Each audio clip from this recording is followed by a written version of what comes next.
Oi, minha gente, muito feliz aqui na nossa segunda temporada do podcast Você Pode Mulher, esse canal que é aberto a todos os assuntos que dizem respeito à saúde feminina, para que cada vez mais vocês tenham muita disposição, energia e saibam que o climatério e a menopausa pode ser sim a melhor fase da nossa vida. Estou muito feliz que é uma das nossas convidadas de hoje, dessa segunda temporada, é uma médica neurocirurgiã, especialista em dor crônica e uma das pioneiras aqui no Brasil no uso da cannabis com fins medicinais. Então, eu tenho a honra e a grande alegria de apresentar a doutora Tânia Rossi. Obrigada pelo convite, doutora Sônia. Obrigada. Eu estou muito alegre, muito feliz, Tânia, porque você nem me conhecia, né? Eu É a verdade. conheci lá no evento do Seminário Internacional de Ciências da Longevidade Humana e realmente fiquei encantada com a sua palestra. Obrigada. Quando terminou a palestra, eu me aproximei e tal, eu digo, eu vou pegar o contato dela para convidá-la para o meu podcast. Uma honra estar Ah, aqui que hoje. bom. Então a gente vai conversar. Eu até andei assim pesquisando sobre a cannabis, que já tem relatos desde a época de antes de Cristo, né, do uso da cannabis com fins inclusive medicinais também, não só em rituais espirituais, como também recreacionais, mas também medicinais. E é interessante que inclusive a cannabis, ela teve uma época que fazia parte lá do rol dos medicamentos, né, Da de herbiatria, né? Que é tradicionais, a isso. medicina que fazia a baseada em planta, né? Que hoje a gente conhece como fitoterapia. Ela fez parte, né, do tratado de medicina da herbiatria por algum tempo. Pois é, e se eu não me engano, mais ou menos ali por volta de 1930, 30 e pouco, é que eles retiraram. E você tem ideia do que aconteceu, o que ficou esse preconceito quando a gente fala de cannabis? Eu mesma estava conversando com você nos bastidores e falando da minha experiência, que muitas vezes quando eu prescrevo para as minhas pacientes, a maioria aceita, né? A maioria, mas uma ou outra olha assim, acha esquisito, porque ainda tem o estigma, né? O É. preconceito que as pessoas confundem com a maconha que se usa, né, que se fuma como droga, não como uso médico. Isso.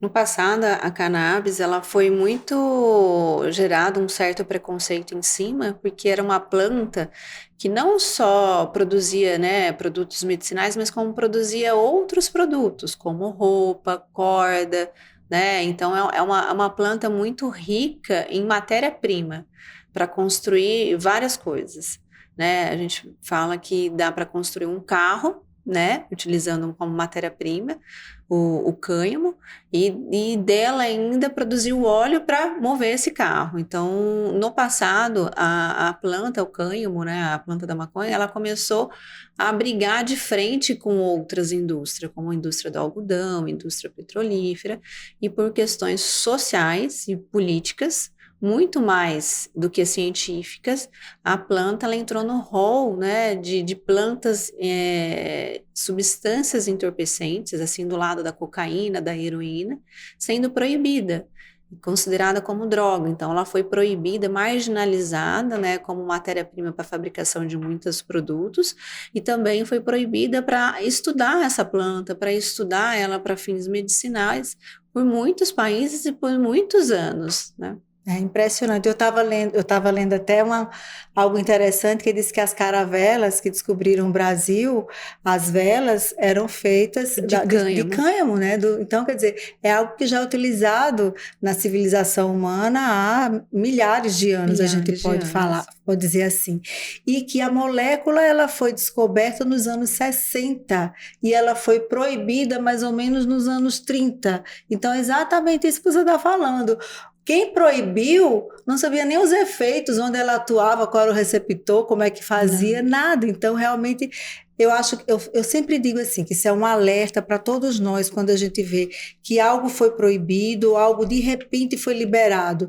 muitas vezes tem sim um interesse econômico, né, ou político, alguma coisa por trás.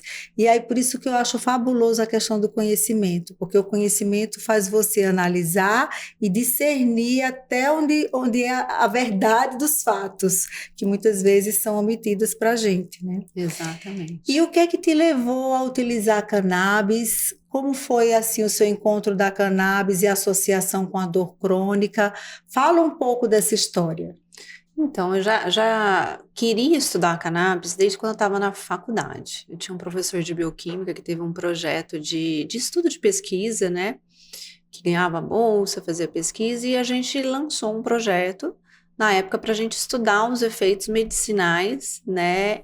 Seria em Camundongo, no laboratório, e o nosso projeto foi vetado pela comissão de ética, porque a gente não tinha como plantar a planta na faculdade, porque era proibido por lei, e também não tinha como importar esse produto naquela época, não tinha como a gente adquirir o produto, né, para fazer essa pesquisa. Então, a gente sofreu primeiro o boicote, né, da comissão de ética, e ficou guardado isso na minha mente e segui minha vida acadêmica fazendo neurocirurgia. Depois me especializei em neurocirurgia funcional, que é uma parte da neurocirurgia que opera cirurgias, por exemplo, para doença de Parkinson, cirurgias para epilepsia, cirurgia para dor crônica. E o grande foco, né, depois foi fazer a medicina da dor. Me especializei mais em medicina da dor e distúrbio do movimento, cirurgia para Parkinson.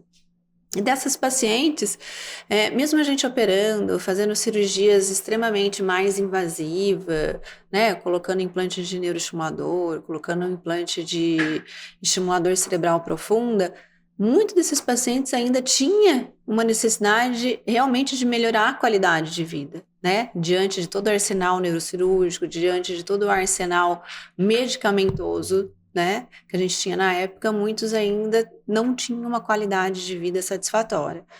E na época eu fazia residência com o Dr. Pedro Pierro, também um dos pioneiros da cannabis medicinal no Brasil. E lá por volta de 2010, 2011, a gente voltou a estudar mais cannabis, principalmente voltada para o tratamento da dor crônica. Então a gente começou a fazer nossa prescrição mais ou menos nessa época, e era muito difícil naquela época. As importações eram extremamente difíceis, demoravam uns 3, 4 meses para chegar a medicação no Brasil. Algumas associações estavam iniciando no Brasil, então assim, era algo muito pontual as prescrições. Eu acho que a prescrição rotineiramente ficou um pouco mais fácil depois de 2017 e alavancou realmente em 2018, 2019 aqui no Brasil, que é muito mais fácil a prescrição, né, com a importação de alguns produtos, algumas associações, né, com produtos de qualidade, e hoje em dia a gente ficou mais fácil, porque ainda tem na farmácia de rua, né, então o paciente ele pode sair com a receita do nosso consultório e na farmácia da esquina adquirir o produto medicinal. Uhum. É interessante perceber o Brasil é tão grande e a gente não pode plantar, né? Ainda é proibido. O Brasil tem que importar matéria-prima Poder lá dos fabricar. Estados Unidos, a Califórnia, que é o maior produtor, e eu acho que é por isso que também está havendo esse incentivo, né? Por isso que está havendo essa descriminalização, né? Porque também tem interesse econômico por trás disso Exato. agora.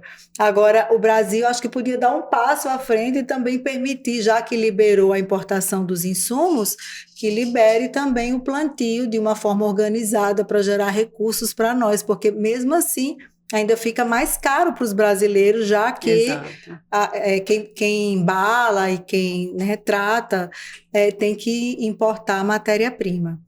Então, sempre a gente tem que ficar de olho em tudo, né, Tânia? Exatamente. Eu vi, assim, que em relação à dor, um efeito que eu achei maravilhoso da cannabis é que ela dissocia a emoção do estímulo doloroso em si, né? Então, muitas vezes a dor pode até nem sair 100%, mas o paciente não tem aquele peso, aquela depressão, aquele mal-estar. Explica um pouquinho para a gente como que é esse mecanismo. Então, quando a gente sente dor, a gente vai ter um reflexo noceptivo, que é um reflexo neurofisiológico para levar aquela informação para o nosso cérebro, e é o nosso cérebro que vai interpretar que aquele estímulo é um estímulo doloroso, assim como a gente tem um estímulo tátil, tem um estímulo de temperatura, tem um estímulo, né, de pressão. Existe uma via neurológica para levar cada informação ao nosso cérebro. Quando essa informação chega ao nosso cérebro, ele vai para dois caminhos. Um que é lateral, que é a chamada via lateral da dor, que vai para o córtex sensitivo, que é o córtex que vai falar assim, o que está doendo é meu pé esquerdo, minha mão direita, né, uma intensidade fraca, moderada e alta. E a outra via é a via que vai para o sistema límbico. O sistema límbico é uma região do nosso corpo que controla as nossas emoções. É o maestro das nossas emoções. Então, o sistema límbico que vai ter a sensação de medo, né? A sensação de iniciar uma tarefa, né? Da gente procrastinar ou não. O sistema límbico que faz a gente ter recompensa de alguma coisa agradável na nossa vida. Então, a dor, essa via mesial, ela vai fazer a informação com esse sistema límbico. Então, por isso que a via, né, o reflexo nociceptivo, que a gente chama da neurofisiologia, ela vai ser dor no homem, porque a sensação de dor é algo desagradável. Qualquer sensação desagradável que eu consiga sentir é uma sensação, é um reflexo doloroso. Então, a cannabis, além dela funcionar como um antioxidante, um anti-inflamatório, um analgésico, atuando também na via periférica, na via do córtex sensitivo, ela vai atuar principalmente no sistema límbico. Então, ela vai dissociar que dor é sofrimento, que dor é algo desagradável. Então, muitas vezes, em alguns tipos de dor, a gente não consegue zerar. A gente usa uma escala para quantificar a dor no paciente, de 0 a 10, quanto está a sua dor? Aí o paciente vai falar, doutora, minha dor está 10. Né? Só que esse sofrimento psicológico que acompanha a dor, né? A perda laboral que o paciente vai ter associada à dor, às vezes perda social, né? Relacionada à dor, por exemplo, uma crise de enxaqueca muito forte, o paciente às vezes não consegue trabalhar, às vezes perde evento social, uma festa, um evento social que ele não consegue ir. Então, a cannabis, além de atuar como analgésico, ela vai atuar também dissociando dor de sofrimento. Então, às vezes o paciente volta e fala assim, doutora, minha dor está 6, está 7, é uma dor incapacitante, uma dor moderada para grave ainda, mas ele ganhou qualidade de vida. Ele vai falar, doutora, mas agora eu estou com mais vontade de fazer minhas coisas, eu estou conseguindo sair de casa, eu estou conseguindo trabalhar, né? Meu humor melhorou, meu sono melhorou. Então, existe essa dissociação de dor e sofrimento com a cannabis. Você falou em enxaqueca, eu me lembrei que a Rainha Vitória, lá na Inglaterra, foi tratada de enxaqueca com a cannabis. Exatamente. E os estudos falam que ela tem uma potência anti-inflamatória 100 vezes superior ao AS e umas 2 vezes superior à hidrocortisona, né, que é um hormônio, né, um medicamento farmacológico que inibe o processo inflamatório.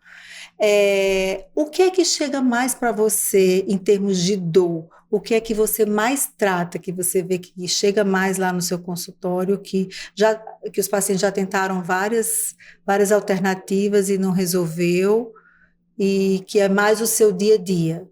Então, o meu dia a dia é principalmente dor refratária a tudo, refratária a múltiplas cirurgias. Então, eu pego paciente que às vezes já operou 20 vezes, 12 vezes, 10 Sequelas vezes. de ortopedia, de traumas, síndrome pós-laminectomia, neuralgia, dor facial, né? Que o paciente já fez múltiplas cirurgias na face para tirar aquela dor.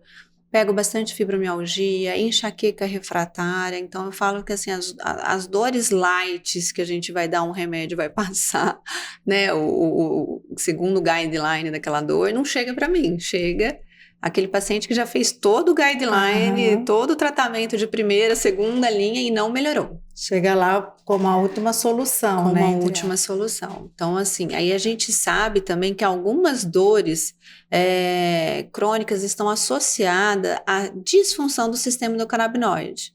Porque o nosso próprio organismo produz substâncias, né, que foram reconhecidas semelhante, né, bioquimicamente com as substâncias encontradas na cannabis. Por isso que a gente recebeu esse nome, né?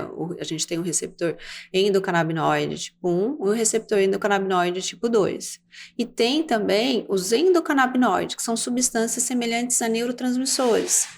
Então, quando a gente tem uma disfunção nesse sistema endocannabinoide, está associada a algumas doenças neuropsiquiátricas.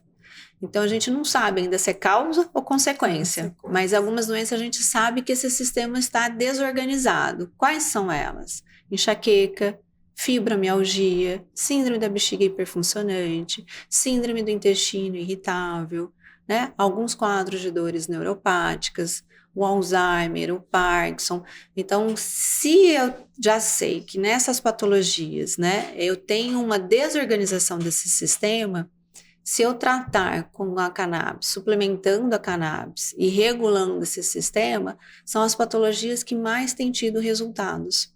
Muito bom. Eu estava me lembrando do período que eu fazia residência de clínica médica, que quando a gente atendia mulheres assim, 40, 50, 60 anos, né, lá nos ambulatórios do hospital público, que aí elas reclamavam, eu tô com dor no joelho, dor na coluna, dor enxaqueca, e tinha um termo que eu achava tão pejorativo, que eram os meus professores, que aí a gente terminava pegando, que eu chegava, chegou mais uma poliqueixosa.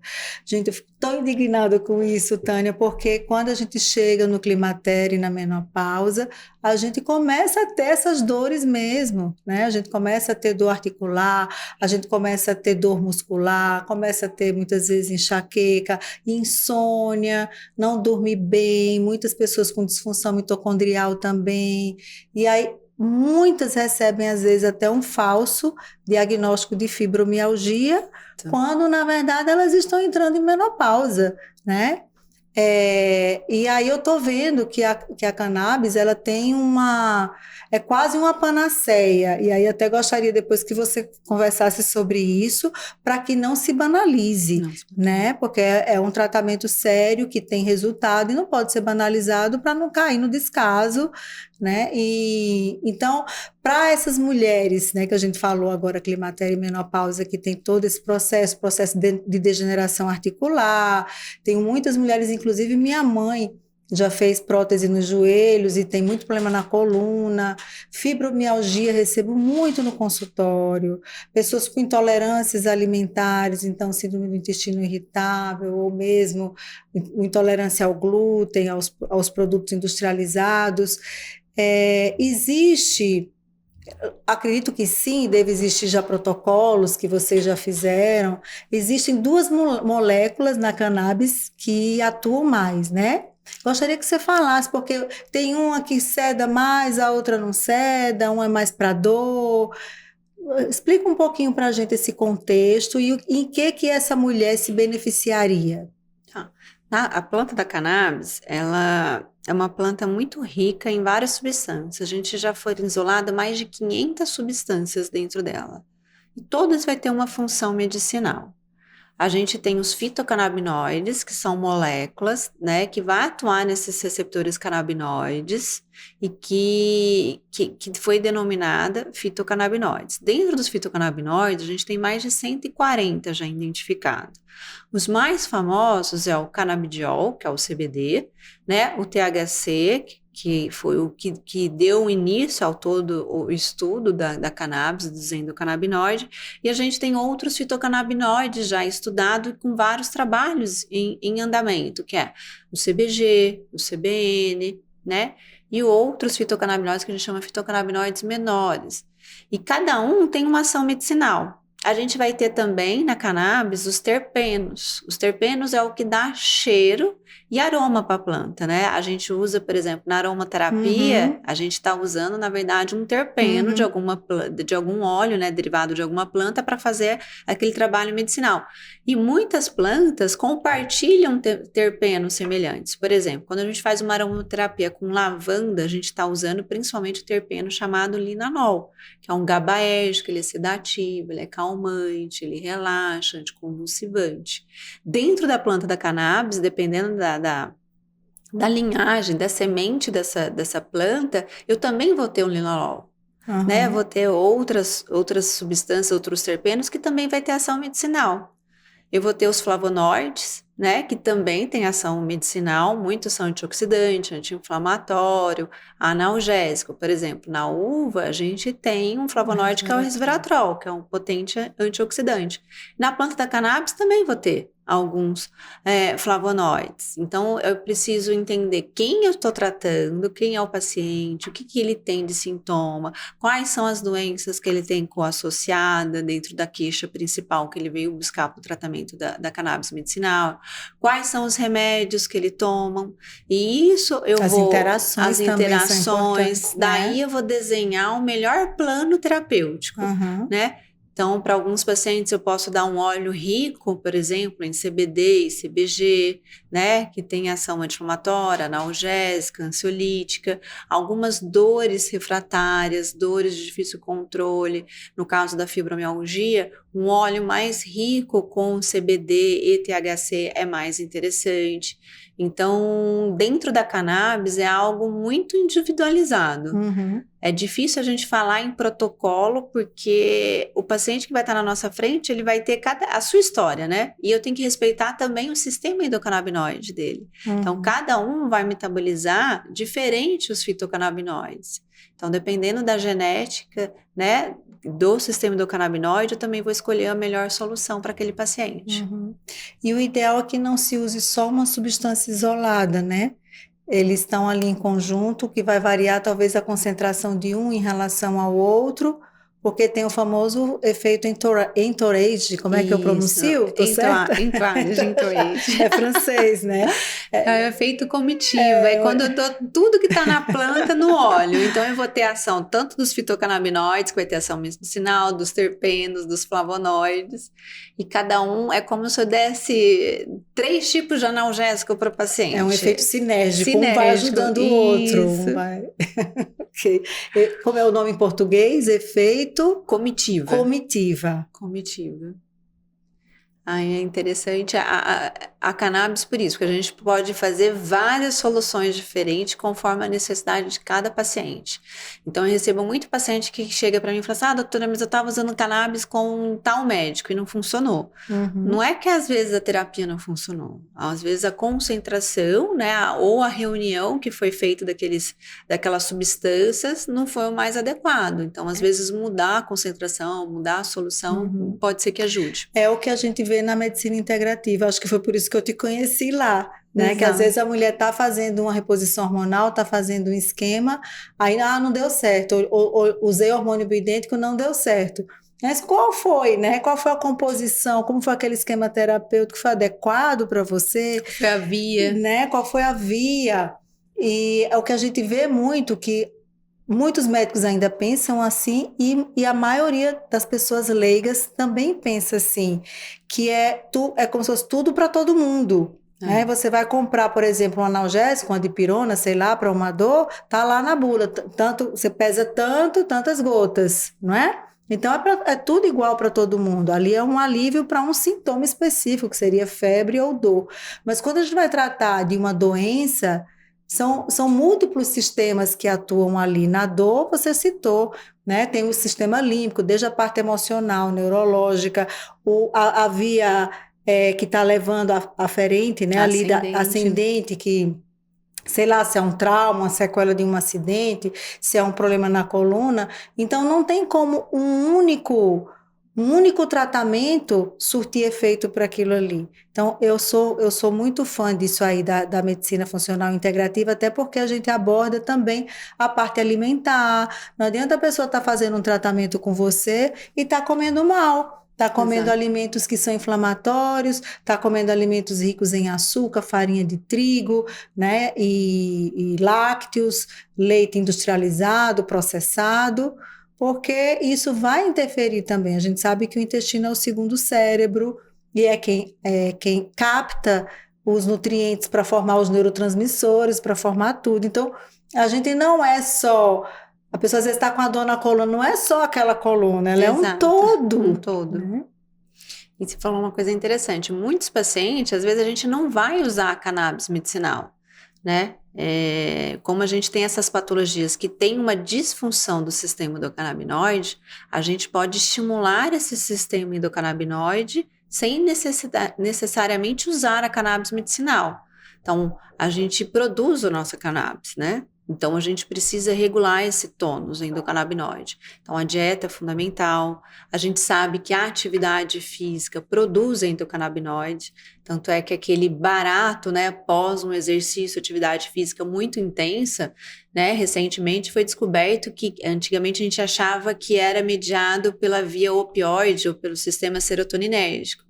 E os estudos recentes mostram que aquela sensação de bem-estar, o famoso barato pós-corrida, é feito pelo sistema endocannabinoide. Porque na hora que o atleta está lá fazendo a sua atividade física, o músculo ele vai produzir anandamida e 2-AG, que são os dois endocannabinoides. Os naturais que o nosso corpo produz. A anandamida é o que dá a sensação de prazer, leveza, felicidade, né? Tanto é que em sânscrito ela é felicidade. Então, a gente mudar, fazer um estilo de vida saudável, a gente consegue melhorar o sistema endocannabinoide sem necessariamente utilizar uma cannabis medicinal. Então, para aquele paciente que às vezes tem super preconceito e não quer usar, a gente tem alguns suplementos também que a gente atua no sistema endocannabinoide, tem algumas medicações que também atuam nos receptores endocannabinoides, então a gente pode estimular essa via sem necessariamente usar a cannabis medicinal. É incrível, né? Quando você entende como funciona a bioquímica, a fisiologia, Exato. né? Não é só, muitas vezes o nosso corpo é capaz de produzir, desde que a gente dê as ferramentas corretas. Isso é um pouco da endocrinologia.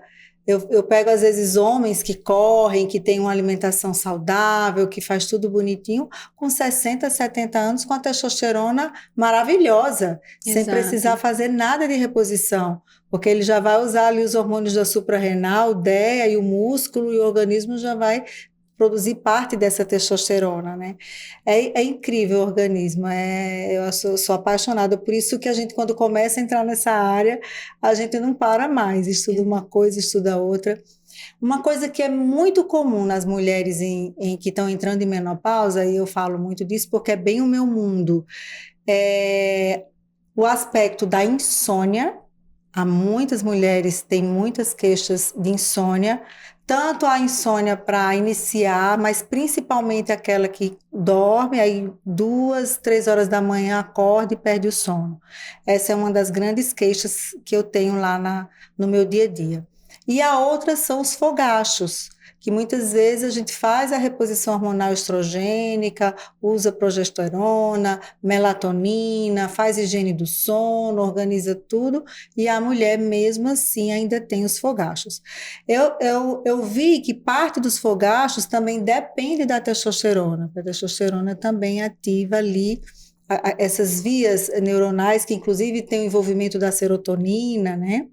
Então, para essas mulheres que a gente faz o tratamento hormonal todo adequado e que elas não respondem 100% nem em relação à insônia, nem em relação aos fogachos, tem alguma alternativa com a cannabis medicinal? Tem alguns fogachos, ele vai ser estimulado principalmente pelas fibras simpaticolíticas na região do córtex pré-frontal e nos núcleos que a gente tem que regula a nossa temperatura. Tem um trabalho bem interessante que mostra que os despertares vêm antes do fogacho, que a gente acha assim que o fogacho a mulher vai acordar por causa do calorzão. Tem um trabalho bem interessante que eles usaram uma polissonografia nas mulheres e ela antecede alguns segundos antes de iniciar o fogacho. Então, são fibras que acendem pela cadeia simpática, vai lá para a região do córtex pré-frontal, que vai para os núcleos, né, talâmicos e ínsula que controla a temperatura corporal. Então, essas fibras também estão relacionadas com uma comunicação com os núcleos que controlam o sono, né, o ciclo sono-vigília. E algumas mulheres realmente não respondem com tratamento hormonal porque é uma via simpaticolítica, uma via neuronal que não vai ter tanto receptor hormonal.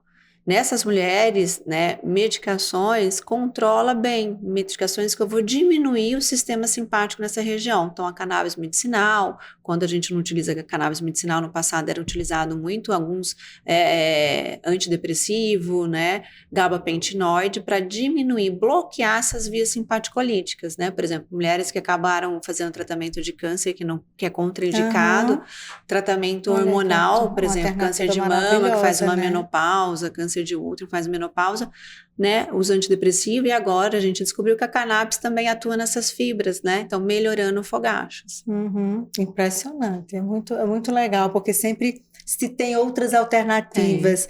Uma coisa que eu fico chocada é com as mulheres que têm câncer de mama, porque elas Sem ficam à opção. mercê, elas ficam sem opção para nada, né? É impressionante. E você falou em hormônio, mesmo que não seja esteroide, já fica com medo.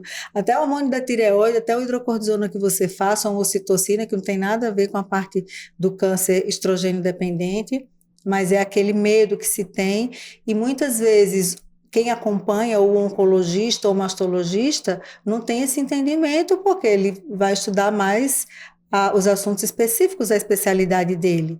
E aí, às vezes, até ele contraindica um tratamento por receio, né, de prejudicar a paciente dele, mas de fato por ignorância, por não saber que existem essas outras opções que são extremamente seguras e necessárias para dar qualidade de vida a essa mulher. Imagina a Exatamente. mulher que tem um câncer de mama ainda até jovem, 40 anos, que faz uma menopausa precoce, uma menopausa prematura, o tanto de sintoma que essa mulher não tem e a perda da qualidade de vida que ela tem em relação a tudo isso que a gente falou, sono, dores, humor, tudo.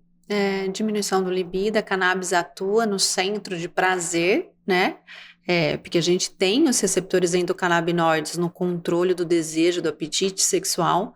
Então, a cannabis também ajuda, né, a mulher, tanto na menopausa quanto tratamento pós-oncológico, a melhorar a parte do libido sexual. Então, a cannabis ela só tem a favorecer a saúde da mulher, né?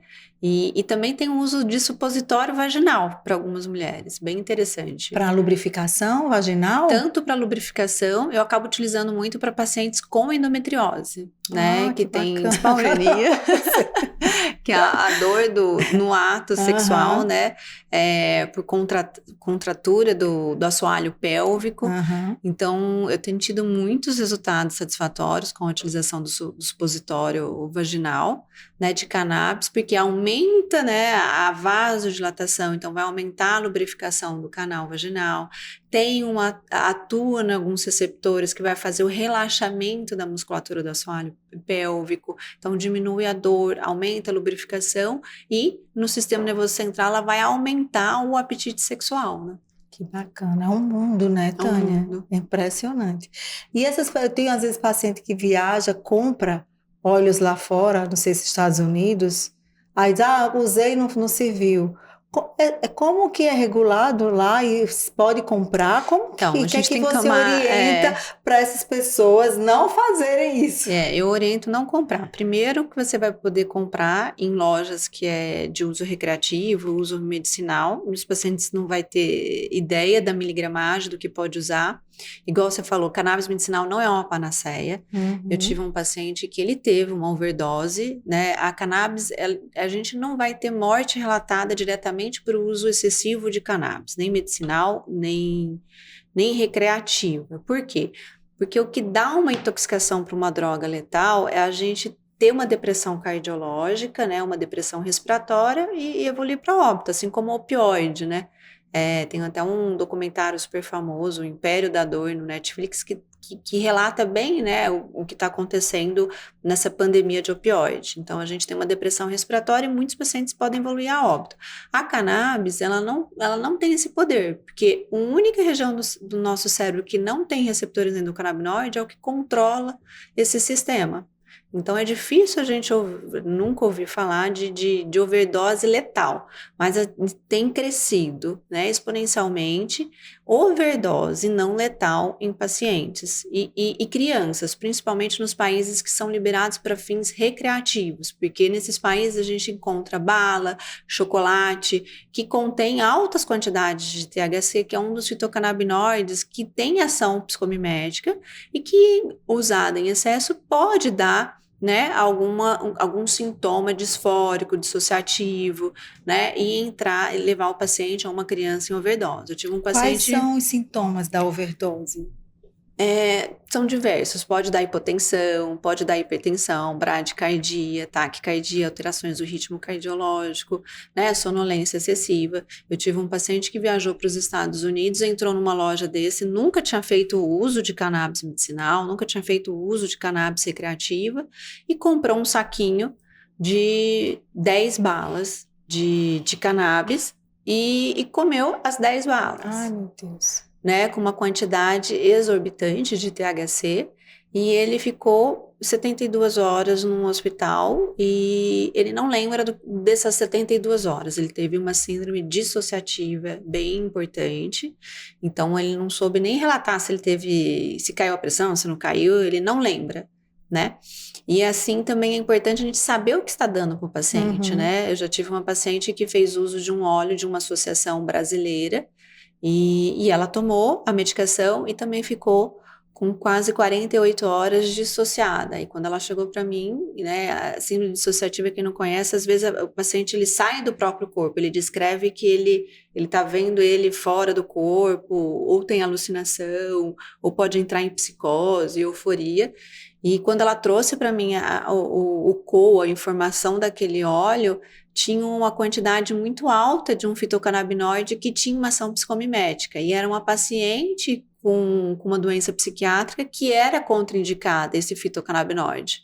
Então, ela teve essa síndrome dissociativa. Então, por isso que a gente tem a prescrição de cannabis não é uma panaceia, não é para todo mundo, todos os fitocannabinoides não é para todo mundo, não é isento de efeitos colaterais, tem efeitos colaterais que pode, às vezes, ser grave, né? Então, gente, não é porque os canabinoides não vão atuar lá no bulbo cerebral, nos centros vitais e parar a respiração e parar o coração e a pessoa morrer, que pode se usar assim aleatoriamente. Você vê a doutora Tânia falando dos efeitos de overdose. E é medicinal, tem que ser sob prescrição médica, porque vai fazer a melhor indicação que você pode ter, na dose correta, segura, com um tratamento bem acompanhado. É interessante isso, porque às vezes o leigo ele faz isso, ele pega a receita do outro, né? Ah, deixa eu ver o que foi que a doutora Tânia passou para você. Ah, você está com insônia? Ah, deixa eu ver. Aí vai querer pegar e fazer a mesma coisa. É muito comum isso acontecer, Muito. as pessoas não têm noção, né? Então, vai lá, faz a consulta, porque saúde é o bem mais precioso que alguém pode ter e a sua própria vida. Imagine o susto que esse rapaz não teve, podia ter tido uma complicação, sei lá, que pudesse ter ido ao óbito até dentro do hospital, infecção hospitalar, qualquer coisa poderia ter acontecido com ele, né? Porque achou que era uma coisa banal, uma balinha. Ainda bem que aqui no Brasil as coisas aí nesse quesito tá tendo uma boa regulamentação. Sim, tem uma boa regulamentação. Eu tive um problema com alguma das associações que vendeu para um paciente também sem receita. Na verdade, foi uma paciente que chegou para mim tomando uma medicação.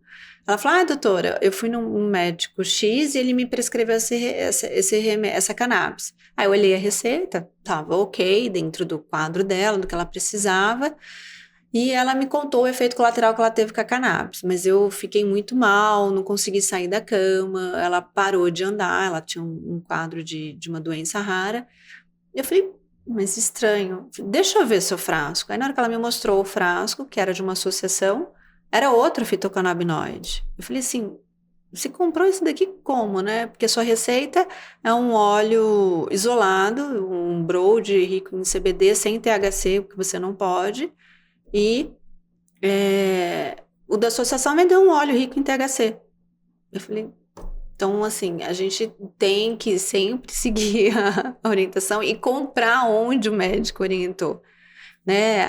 Cada produto vem com um nome, então a gente não consegue tirar aquele remédio daquele prescritor e tentar comprar numa marca ou numa associação que é mais barata, porque vai ser outra composição, vai ter outra solução, vai ter outro fitocannabinoide. Dificilmente a gente consegue, né, ter... Não tem uma padronização. Uma padronização entre Entre as pessoas que evasam o que importa, a Isso. matéria-prima e que faz ali os componentes. É mais por conta da semente que vai ser plantada aquela cannabis, porque como tem vários fitocannabinoides, vários terpenos, cada genética de semente de cannabis hoje contém uma concentração diferente. Então, por isso que mudar o produto também precisa conhecer o que tem dentro. Eu vi, tem duas cannabis, as principais, né? Que é a sativa e a indica. Hoje em dia já existe mais de 100 tipos de genética de plantas, então cada uma vai ter uma concentração diferente, tanto dos fitocannabinoides quanto dos terpenos, dos flavonoides, que também vai ter ação medicinal. Bacana. Tem mais alguma coisa que você quer acrescentar para essas mulheres que você acha interessante? Avisos importantes, um desses, não usar sem prescrição médica. Não usar sem prescrição médica. Estimular o sistema endocannabinoide, né? Com Com estilo de vida saudável. Né? Uma dieta rica em ômega 3, uma dieta saudável, que vai ter a matéria-prima para a gente produzir nossos endocannabinoides. Praticar atividade física, meditação. Então, são medidas que a gente pode utilizar sem precisar recorrer à cannabis medicinal. Né? E quando precisar, procurar um médico especialista, um médico que conheça. Eu, por exemplo, estou adentrando, conheço muito pouco, faço pouquíssima prescrição, bem básico, e quando eu vejo que é além, eu encaminho para quem sabe fazer. Porque é o correto, né? Não dá para a gente ficar apostando com a vida das pessoas. Inclusive, você vai fazer um curso. Eu já estou inscrita no seu curso. Ai, que legal. Fazendo um curso em parceria com o Dr. Ítalo Rachid na longevidade saudável, né, sobre cannabis medicinal, como estimular o sistema endocannabinoide através da medicina funcional, da medicina integrativa, tá bem interessante. Olha aí que bacana. Eu sempre digo que conhecimento é uma forma de doação de amor, né? Quando a gente espalha o conhecimento, o universo manda para a gente coisas boas. Verdade.